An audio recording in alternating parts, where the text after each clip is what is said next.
Hi പ്രിയപ്പെട്ട അമ്മമാരെ, നമ്മൾ എപ്പോഴും ശ്രദ്ധിക്കുന്ന ഒരു കാര്യമുണ്ട്. നമ്മുടെ കുട്ടികൾ അവർക്കൊരല്പം വിഷമം വന്നാൽ ഉടൻ നമ്മൾ ഓടിപ്പോയി അവരെ ചേർത്ത് പിടിക്കും. പേടിക്കേണ്ട, അമ്മയുണ്ടല്ലോ എന്ന് പറഞ്ഞ് ആശ്വസിപ്പിക്കും, അല്ലേ? നമ്മുടെ ശരീരം ഒരു മൺചിരാത് പോലെയാണ്. അതിൽ ഒരു വിളക്ക് എരിയുന്നുണ്ട്. അതാണ് നമ്മുടെ ഊർജവും സ്നേഹവും. നമ്മൾ ഒരു കുട്ടിയെ നോക്കുമ്പോൾ ആ വിളക്കിലെ എണ്ണ കുറച്ചെടുത്ത് കുട്ടിയുടെ സന്തോഷത്തിനായി നൽകുന്നു. ഭർത്താവിന് വേണ്ടി കഷ്ടപ്പെടുമ്പോൾ, വീട്ടിലെ കാര്യങ്ങൾ ചെയ്യുമ്പോൾ വീണ്ടും വീണ്ടും നമ്മൾ ആ എണ്ണ നൽകിക്കൊണ്ടിരിക്കുന്നു.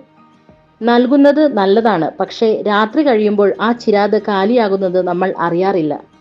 അപ്പോൾ നമ്മൾ വല്ലാതെ ക്ഷീണിക്കും, ദേഷ്യം വരും, സങ്കടപ്പെടും. ഈ അവസരത്തിലാണ് നമ്മൾ ഈ ലളിതമായ കാര്യം ചെയ്യേണ്ടത്: സ്വയം ഒരു ആലിംഗനം നൽകുക. ഇത് എങ്ങനെ ചെയ്യണം? അതിനർത്ഥം നിങ്ങൾ വല്ലാതെ തളരുമ്പോൾ, ഒരല്പം വിഷമം തോന്നുമ്പോൾ മറ്റാരെങ്കിലും വന്ന് ആശ്വസിപ്പിക്കാൻ കാത്തു നിൽക്കാതെ നിങ്ങളുടെ കൈകൾ നിങ്ങളുടെ നെഞ്ചിലോ തോളിലോ വെക്കുക. ഒന്ന് ദീർഘമായി ശ്വാസമെടുക്കുക. നിങ്ങളുടെ മനസ്സിൽ പറയുക, സാരമില്ല, നീ നന്നായി ചെയ്യുന്നുണ്ട്, ഒരല്പം വിശ്രമിച്ചോളൂ.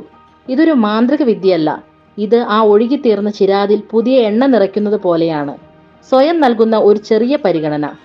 കുട്ടിക്ക് വിശക്കുമ്പോൾ ഭക്ഷണം കൊടുക്കുന്നത് പോലെ, വിളക്ക് കെട്ടുപോകാതിരിക്കാൻ എണ്ണ ഒഴിക്കുന്നത് പോലെ, ക്ഷീണിക്കുമ്പോൾ സ്വയം കരുണ നൽകുക.